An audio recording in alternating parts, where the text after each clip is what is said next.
Chapter 14 The Sunken Gate and the Forgotten Priests.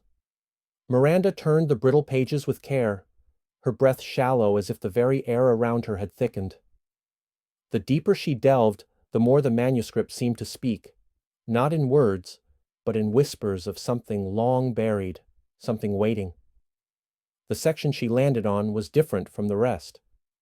The script was denser, the ink darker, almost as if the scribe had pressed the quill harder, as though the words held a greater weight. The passage told of a gate, one not built by human hands, but left behind by something older. A portal of stone, submerged beneath restless waters, sealed to all but those who knew the ancient rites of the priesthood. The sunken gate. Miranda's pulse quickened. She had read of sunken ruins before, myths of lost civilizations swallowed by time and tide. Atlantis, Mu, Kumari Kandam. Yet this was different. The text suggested something far more deliberate, more sinister. The priests had not simply built their temples near the sea, they had sunk them on purpose. A great hush was cast upon the waters, the stone mouth sealed with the names that must not be uttered. The tides swallowed the gate, and in drowning it, the world was spared. The world was spared. Miranda's stomach twisted. The phrasing suggested something more than just an ancient flood. This was an act of intention, a sealing, a warning. She read on, her hands tightening around the fragile paper. Those who walked in the shadow of the forgotten priests knew the cost of power. Their voices could shape the tides. Their rites could awaken what should remain dreaming. The gate was their altar, their conduit to the gods beneath.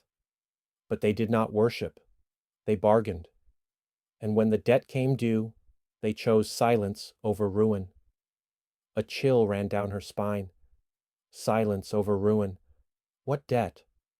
What ruin? She forced herself to keep reading, even as a growing unease settled in her bones. The last priest, knowing the cycle would turn again, left his words in stone and blood. The key will call the gate, and the gate will answer. Miranda exhaled sharply. The key? She flipped back through the manuscript, scanning for any reference, but the pages remained cryptic. Was it an object? A phrase? A ritual?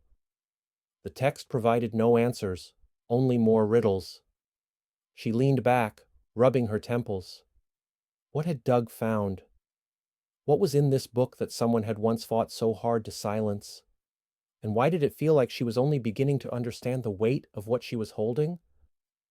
Her mind drifted back to the Bahama anomaly. The location wasn't far from the fabled Bimini Road, where smooth-cut stones rested in unnatural formations beneath the sea. Archaeologists dismissed it as a natural phenomenon, but others, less constrained by academia, had whispered of something far older. Could it be? Miranda hesitated. This wasn't just an archaeological curiosity anymore. This was something else, something buried, not just by water and time, but by intent. She swallowed hard, staring at the ancient text as if it might suddenly answer the questions racing through her mind. If the forgotten priests had sealed something away, what would happen if someone opened it?